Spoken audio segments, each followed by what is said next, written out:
And that business that was mentioned back in 2008, how has it gone under this current administration? Well, it's gone a little better. I mean, we cut our ribbon August of 2008, not knowing when we first opened the place that the economy was just in a general tank mode. Yeah. But we've kept the lights on. It's steadily improving. My husband knows more about the business, and he thankfully keeps me out of the rough and tumble of running the place. But one of the main reasons that we got into that place to be our own owners is so that our son would have a place to work, Karcher. So as long as we have that business, we know that he will have a safe and supervised work environment where he feels needed, and he does a great job. This boy is amazing with his abilities in some of the areas of the store that other employees, may not give so much care and regard to. So as long as we have the lights on, Kurt said, there's always going to be a place for Karcher to work alongside him. Well, there you go. Always a place for Karcher to work, and you also have this awesome employee who happens to be your son. So that is tremendous. Now, this whole education thing really runs in the Heath family with your dad and brother and yourself. And people like to paint educators and teachers in that liberal mode, but your family has proven there are great people in our school systems that are, not just union robots, which is encouraging, I think, for people to hear. Oh, absolutely. I've always thought that teachers were the most important employees, in the world, and most of us in this, at least in America, who are successful or happy people, we can usually point it to a teacher that inspired us. And that, usually the main reason a lot of us got into teaching also, or in any field even. Some teacher along the way said the right thing to us, pointed us in the right direction. So I have tremendous respect for teachers and the ones I work under at school and any of the schools I've worked in. So we've talked with your brother, Chuck Jr., about this in the past. We have to ask you, Heather, since you're here, what's your most vivid childhood memories of your sister, Sarah, who grew up to be the governor of Alaska? I was asked that a lot during those campaign modes, and I haven't had to think of it since. But I just know that the word feisty always comes to mind. And, with the three girls, Chuck being the only boy and the oldest, but then there was this little posse of three girls that, had to share bedrooms and share clothes. And, we play on the same sports team, but here's feisty little skinny runty Sarah, who just was a little tornado, in home and at school. But, we kept in our own little groups too. So Sarah was very respectful of my friends, and I didn't butt in on her friends. But, we got down and dirty sometimes, arguing and fighting as girls, and it wasn't until our, probably our late teens and how everybody kind of came together and as good friends and buddies and realized we're on the same side. That is great. Feisty on the basketball court and then in the governor's office, so you got to love it.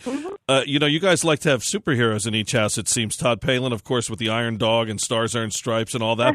But in the Bruce house, you're quite the marathon runner. Governor Palin made that known to all in 2013 when you snuck off on your birthday to New Orleans for your big day, and you came home with a plaque from the Big Easy for doing so well in a marathon there. And like so many in the Heath and Palin families, you're a great athlete. Well, that was kind of my last hurrah. I would turn 50 that January, and I wanted to run one more marathon. And I've been injured off and on since then, but Sarah got me into her hot Bikram yoga class around that time and said, you got to try that. So now that's my new drug of choice. So now I try to go to this awesome hot yoga every day if I can. And slowly, my body is healing, and I want to get back to running. But, my husband is a golf addict, that's for sure. Our kids all played their sports, and good old Karcher. What he loves to do is he loves to swim laps. And every day he walks over to the high school behind their house and he swims laps. He nothing competitive, nothing fast. It's just his steady.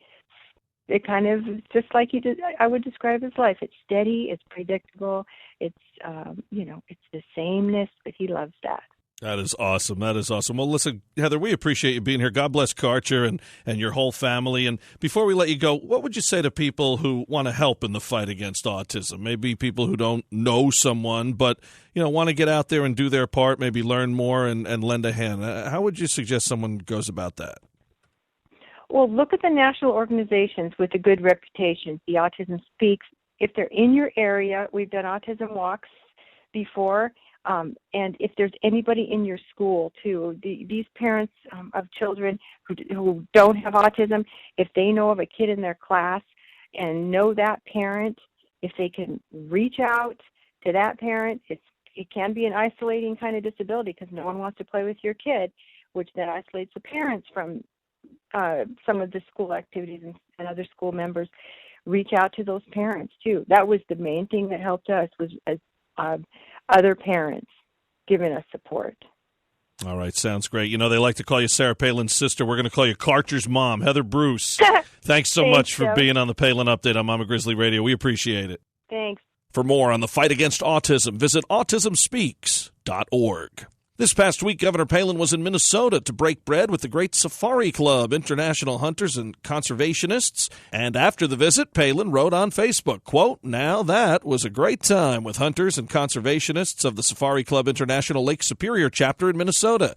As I mentioned tonight, SCI reminds us of these important things. First, hunting and the outdoor lifestyle are all about family, freedom, and our American heritage. Second, hunting and conservation are inseparable. And third, it's so important to give back to the community as SCI does by granting military vets their dream hunts. We can never sufficiently repay our men and women in uniform for all their sacrifices, but we can help make their futures a little brighter by making some dreams come true. As I've said in my speeches for years now, if you love your freedom, thank a vet." Unquote. To see any of the governor's posts in their entirety, visit Sarah Palin's Facebook page, follow her on Twitter at Sarah Palin USA, and visit sarahpalinchannel.com. Now, the Palin Update with Kevin Scholla presents Liberty and Legacy. Here's Tamara Colbert. How many of you knew that the Combat Methamphetamine Epidemic Act of 2005 was incorporated into the Patriot Act and signed by President George W. Bush on March 9, 2006. This act bans over-the-counter sales of cold medicines that contain the ingredient pseudoephedrine, which is commonly used to make meth. But why in the world does the Patriot Act include anti-drug measures? I didn't even realize that until this weekend. My whole entire family is facing major sinus issues with the start of allergy season. So I went to my local pharmacy to buy medications for all four of us. What I found out is that I couldn't. I was limited. And I already knew that I was limited, and it drives me nuts during cold and flu season when I have to go into the pharmacy and I have to show my ID and I have to sign that little book just to get an over-the-counter medication to relieve my nasal or sinus congestion. What's up with that? Again, another example of where big government has taken away citizens' freedoms. Of course, I'm not advocating that I'm a proponent of legalizing drugs, because I'm not. But why can't we just punish those who are abusing drugs, abusing over-the-counter medication, instead of those of us acting responsibly when it comes to our own health? Wow, we sure can see that the government is definitely making it more difficult for the citizens than for those who break our laws, right? While the Fed is making it harder on us, they're decriminalizing and reducing punishment and sentencing for criminal drug possession, because it's now legal to possess marijuana in several states, even though marijuana is still illegal federally. California has reduced its felony drug possessions of heroin, cocaine, and methamphetamine to just a misdemeanor now. Marijuana is big business, with annual sales projected at $2.7 billion this year, with California, interestingly enough, being the largest market with a 49% marijuana market share. And I just find that odd in itself because California hasn't even legalized marijuana. While the national movement is to decriminalize illicit drugs, there's no movement to eliminate ridiculous laws like this one or any of the hundreds of other ones just like it. It's exactly why we must fight against bills that take away our freedoms. Just last week alone, taxpayers found out 5 more ways the federal government has breached their trust. Whether it's Hurricane Sandy relief money that went to an underground weed business, or Homeland Security officials using improper influence on visa cases, What about, again, the IRS using taxpayer money to pay its employees to do union work? Oh my goodness. I think the icing on the cake, though, for me is that Congress cut a deal so it wouldn't have to follow the Affordable Care Act.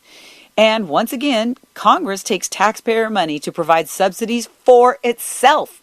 Aren't you outraged? I am. It is time to unleash the power of the citizen by calling for an amending convention of the states and use Article 5. The time is right now. If you want to learn more about it, go to conventionofstates.com, conventionofstates.com. It is time for us to stand together to put common sense back in government, and it should be starting from the state level, not the federal government. Join me. I'm Tamara Colbert for Mama Grizzly Radio.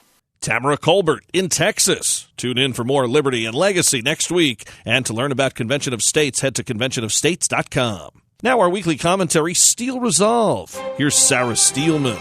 Thanks, Kevin. At this moment, on Sunday, Hillary is supposed to be making her big announcement that she's running for president.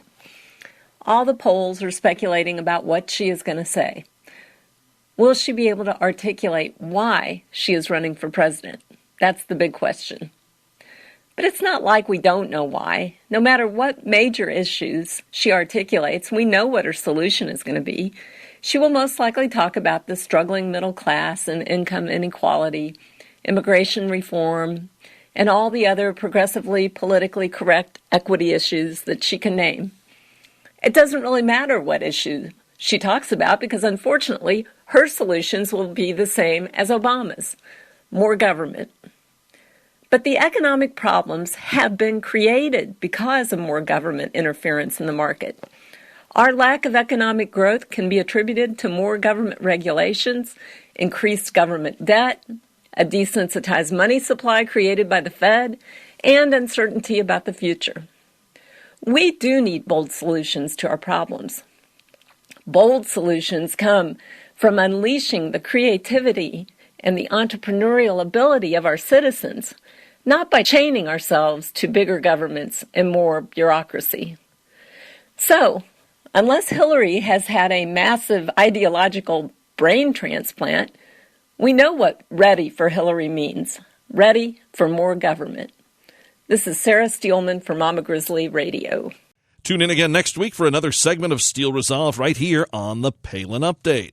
The Palin Update, including Liberty and Legacy and Steel Resolve, is on demand and available for download. So just head to mamagrizzlyradio.com, pick the show you want to hear, and you can listen anywhere, anytime. Well, that'll just about do it for this edition of the Palin Update on Mama Grizzly Radio. Visit mamagrizzlyradio.com for continuing coverage of Governor Palin. Also, like Mama Grizzly Radio on Facebook, and follow along on Twitter at Mama Grizz Radio, at Kevin Schola, at Tamara Colbert, at Sarah_Steelman, and at 3D STS. And I'm doing some writing for Breitbart News. Go to Breitbart.com and search Kevin Schola. I want to thank Sarah Steelman, Tamara Colbert, and everyone here at Mama Grizzly Radio. Thanks to Heather Bruce, and thank you for listening today. A special thanks to our sponsor, 3D Security and Training Academy. Visit 3dsta.com. The Palin Update is produced by Lena Anderson, the Andy L. Kramer, and Lori Ann Lewis. Please be sure to join us again next time for another edition of the Palin Update right here on Mama Grizzly Radio. I'm Kevin Schola. Have a pleasant day.